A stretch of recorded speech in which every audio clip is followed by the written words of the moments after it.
placer el poder estar hoy aquí con todos ustedes. Y este tema que ven aquí, nutrición, es en el fondo ideal en la programación después de la magnífica exposición de mi predecesor de cómo ha avanzado la técnica, la tecnología en la corrección de estos defectos neuronales que lamentablemente seguimos teniendo. Y seguimos teniéndolo por una mala nutrición que lamentablemente va empeorando. Nuestros hábitos alimenticios en los últimos 15, 20 años van de peor en peor, especialmente en Latinoamérica. Es una mezcla de lo que comemos más la genética que tenemos. Y entonces, lógicamente, surge la problemática, la idea, podemos mejorar, podemos hacer algo cambiando nuestros sistemas de alimentación y o haciendo un sistema de suplementación. Y claro que la pregunta ¿es necesario hacer una suplementación con multivitamínicos? ¿Esto es necesario? En teoría yo les digo que no. Así de fácil y acabamos con la conferencia. En la práctica yo les digo, mírense a nosotros mismos qué es lo que comemos, cómo nos alimentamos, qué es lo que bebemos y lamentablemente sí tenemos que hacer una intervención médica. La primera intervención médica, especialmente a toda mujer embarazada, es explicarle perfectamente cuál debe ser su alimentación. Y tenemos que decirle también, faltan elementos básicos. Faltan elementos básicos básicamente porque en los últimos 100 años hemos cambiado nuestros hábitos alimenticios. Nos falta omega 3, nos falta ácido fólico, comemos demasiadas grasas poliinsaturadas, es decir, tenemos una problemática de alimentación muy fuerte. Y entonces yo lo que les voy a definir hoy solamente son 3 partes de lo que sería una suplementación ideal en una formulación para cualquier mujer que esté embarazada y que por favor empiece con esto antes. Me voy a focalizar en el ácido fólico, en el hierro y en los omega 3 porque son los 3 elementos que considero más importantes. Y aquí lo que pueden ver perfectamente es que este exceso, por ejemplo, de carnes rojas, este alto consumo de sodio o la baja ingesta de elementos vitales como el hierro, como el magnesio, como el manganesio, nos suponen problemas del desarrollo neurológico. Y claro que la vitamina B9, el ácido fólico, aquí es esencial. Y aquí lo que ven son las tasas generales de morbilidad y mortalidad en población adulta que lógicamente empeoran cuando yo tengo una mujer embarazada que tiene una metabólica de todo su sistema distinto a las personas no embarazadas. Estos son datos cruciales. ¿Qué sería, y esto es una fórmula como una idea, algo ideal? Un ideal sería un complejo vitamínico con distintas vitaminas, distintos minerales y ácidos grasos no saturados, especialmente en el embarazo, el DHA menos el EPA. El DHA es constitutivo, nos hace falta para la creación neurológica. El EPA es más funcional, nos hace falta para cómo funciona un cerebro, pero primero hay que crearlo. Y aquí voy a ir directamente al grano. Si tenemos estos problemas del desarrollo neurológico que ya surgen en la semana 3, 4, 5 del embarazo, es casi siempre por falta de B9 y B12. ¿Y cuánto folato es en el fondo lo que hace falta realmente? Es decir, y el folato, y aquí siempre hay un par de discusiones de definiciones, el folato es todo el grupo de vitamina B9, sea ácido fólico, sea metafolina, sea folato natural o sintético. Esto es muy importante decirlo. ¿Qué sabemos del B9? El B9 sabemos que hay una serie de condiciones donde tengo menos B9. Una de ellas es el embarazo. Esto es fisiología pura y dura. Y esto empieza 12 a 16 semanas antes de la concepción. Si yo quiero reducir problemas de meningomielocele, por favor, sustituyan con B9 a su paciente como mínimo 12 semanas antes de que se quede embarazada. Esto es esencial. ¿Y por qué? Porque sabemos que una falta de B9 nos nos facilita que todos los tejidos que se multiplican muy deprisa, todo el sistema nervioso central tiene un fallo. Y todos los fallos de meningomielocele, anencefalía son siempre causa B9 muy bajo. Por favor, sustituir B9. ¿Cuáles son más o menos las dosis recomendadas? Tenemos 3 sistemas distintos. Yo vengo ahora de Alemania, centro de Europa, que también ahí hay problemáticas de B9, o sea que no se crean que esto es un tema solo de América Latina. Decimos que más o menos 300 microgramos son lo ideal en pacientes no embarazadas. Pacientes significa mujeres y hombres. 300 microgramos, una dieta clásica de hoy en día, no lo tenemos. Tenemos una sistemática un poco cara, pero se puede hacer, medir el B9 en los glóbulos rojos. Hay como un límite, un marcador que son estos 900 nanomol. Si tengo más de 900 nanomol en el glóbulo rojo, esto se puede hacer, digo es caro, sé que la paciente tiene suficiente B9.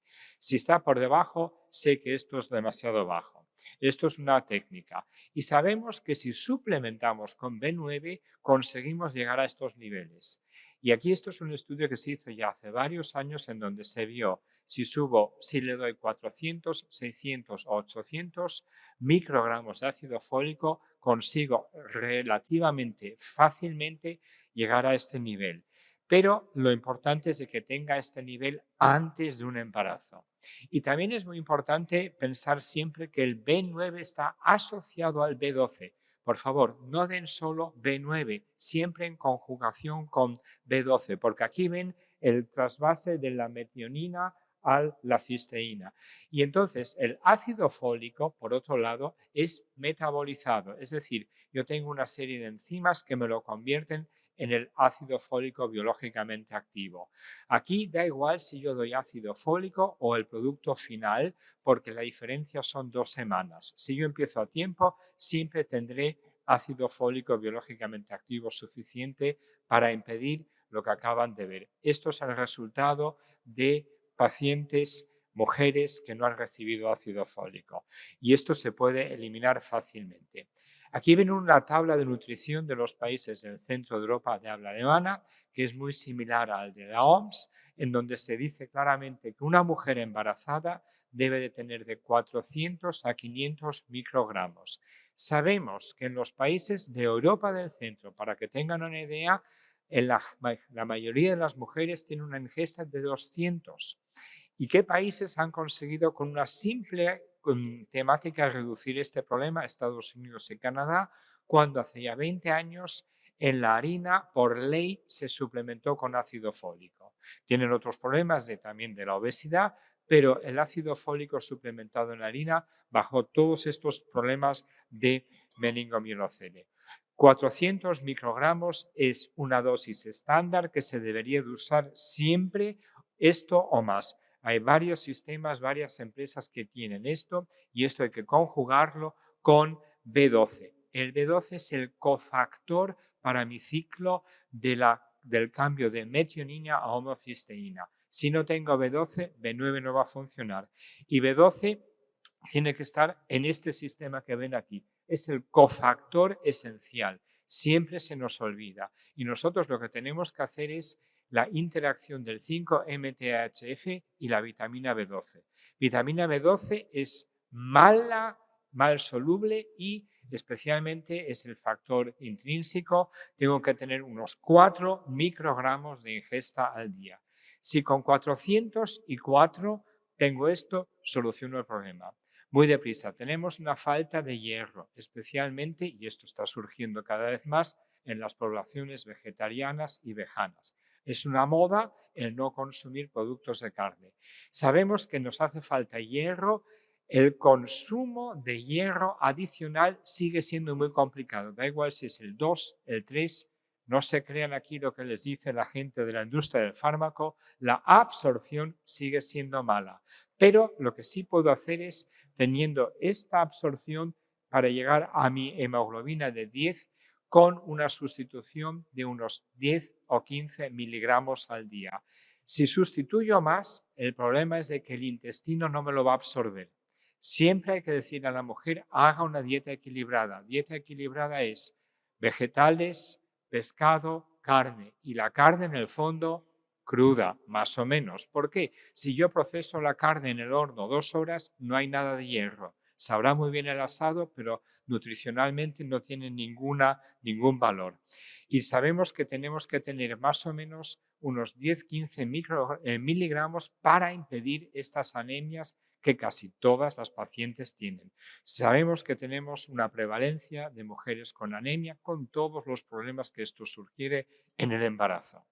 Hierro, por lo tanto, de 10 a 15. Si tengo 20-30, perfecto, pero más de 30 no va a ser suficiente, no va a ser mejorar el tema porque no lo voy a absorber. Y de aquí paso al tema número 3, que es súper importante con aspectos nuevos, omega 3.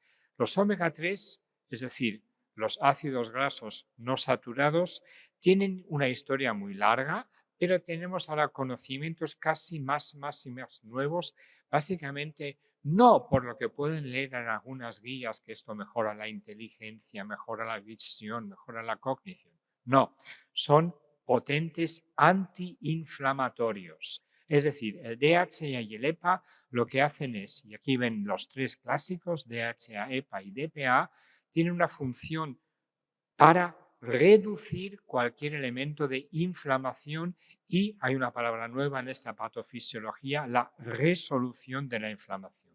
¿Qué es esto? ¿Y por qué esto es esencial? Los omega 3 son elementos que tenemos que ingerir con la alimentación, no los podemos crear. Hay como uno básico que es el ALA. El ALA se metaboliza vía desaturasas y elongasas a, por ejemplo, DHA, pero una tasa baja, un 3-4%. El cuerpo humano no es capaz. DHA es un elemento nutricional básico. Y DHA es básico no solamente en este día, en el principio de la vida, sino en toda la vida.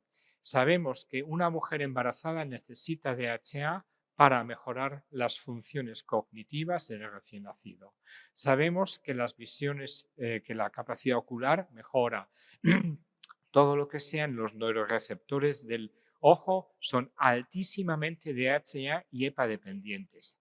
Sabemos que la falta de DHA nos aumenta la arteriosclerosis, nos aumenta la hipertrigliceridemia y sabemos ya desde hace unos 10-15 años, y ellos empezaron, que deportistas de élite de repente empezaban a consumir DHA como locos, pero no en 200-300 miligramos, sino en 2-3 gramos. Y empezaron estos deportistas del fútbol americano. ¿Por qué? Se dieron cuenta que cuando tenían una lesión mejoraban mucho más deprisa su lesión. Y ya hoy en día los nutricionistas de los grandes equipos deportistas les dan a sus jugadores, jugadoras, DHA, EPA, omega 3. Si tienen una lesión, 1 gramo al día. 1 gramo al día. ¿Por qué? Porque ven que esto es un antiinflamatorio muy potente. Yo soy un poco futbolero, soy de Madrid, soy del Real Madrid y mis enemigos naturales son del Barcelona. Ellos tienen nutricionistas que a todos sus jugadores les dan DHA. Esto es así. ¿Y por qué? Porque tenemos también una desevolución. Ven aquí la carga histórica en el hombre paleolítico, cuando cazaba y no era cazado, porque muchas veces el lobo cogía al hombre y no el hombre al lobo, usaban alimentaciones nutricionales y la relación omega 3, omega 6 estaba para el omega 3. Cuidado, el 6 no es malo, lo que pasa es que consumimos demasiado 6. Eso es el problema, nuestro balance está desequilibrado.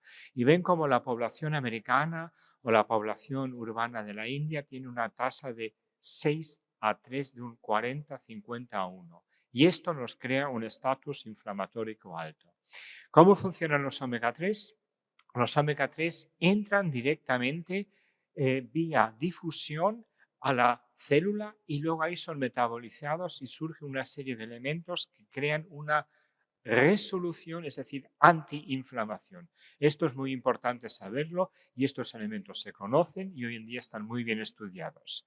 Aquí ven la conjugación. Los derivados del ácido araquidoíneo, omega 6, nos crean prostaglandinas, citoquinas, interleuquinas. Inflamación, cosa que es necesaria. Los derivados del omega 3 son los elementos que luego ayudan a resolver esta inflamación. Volvemos a una homeostasis del tejido, súper importante. Y esta es la nueva ciencia. Cualquier inflamación, primero los mediadores del omega 6 para actuar contra un agente invasor y luego vienen los mediadores del omega 3 para crear una estabilidad del tejido. Y esto es un poco la cascada de lo que tenemos de todos estos mediadores. Fíjense simplemente en que los derivados del omega 3 son los que al final del día nos van a crear un estatus de tranquilidad también en el útero, de reducir todo tipo de ataque de inflamación. Inflamación en embarazo es igual a riesgo de contracciones, no hace falta que le diga riesgo de parto prematuro. Y esta es una cascada. ¿Nos hace falta el omega 6? Sí, pero lo que pasa es que el omega 3 es mucho más importante. Y este omega 3 lo que nos hace también es me convierte al macrófago M1, que es el que me defiende de una bacteria, de un virus, de un protozoen, al macrófago M2, que es el que hace lo que llamamos la eferocitosis, es decir, engullir tejido destrozado. El M1 me destroza mi bacteria, pero también mi tejido. Tengo mi pus. Pus, desde que Avicena en el siglo XII lo describió por primera vez, no es patofisiológicamente problemático. Problemático si tengo demasiado. Pus es la relación sana del cuerpo humano a un ataque. ¿Pero cómo lo elimino? Pues digamos con un gran macrófago que se lo va comiendo y lo va sacando de la célula. Ese tiene que ser activado. ¿Cómo? Por los derivados y por el omega 3. Esto es esencial. Y esto es la cascada. Si no tengo omega 3, iré siempre a una inflamación crónica. Obesidad es el ejemplo número 1. Cualquier obesidad significa que los tejidos adipocitos me crean una inflamación crónica, con lo cual automáticamente voy a una fibrosis. Fibrosis es tejido muerto, se acabó la historia. Y eso es lo que podemos impedir. ¿Qué sabemos por esto de los PUFAs en el embarazo? Esto es el primer gran estudio Cochrane hecho en Australia. En Australia, todas las embarazadas reciben por ley omega 3. Punto. No se discute. ¿Por qué? Porque aquí ya se vio, y hicieron 2 estudios, el 18 y el 21, en el segundo, en casi 20.000 mujeres, miraron simplemente mujeres suplementadas con omega 3 versus no suplementadas. ¿Qué pasa? Y lo que vieron es que las suplementadas tenían una tasa de parto prematuro, tanto al corte de la semana 37, 35, 33, mucho más baja, con todo lo que aquello repercute. Y lo que vieron es que hay que usar una dosis de como mínimo 200 miligramos de omega 3 y también empezar cuanto antes mejor. Cuanto antes significa antes de que la mujer se quede embarazada. Es decir, ellos vieron claramente de que reduzco el parto prematuro con todas las complicaciones subsiguientes.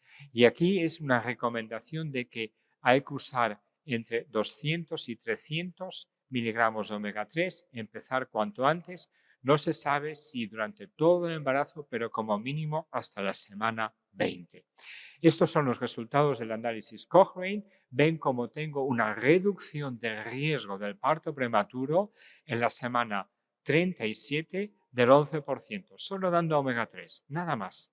Y luego ven que tengo una reducción de la semana 34 del 40%.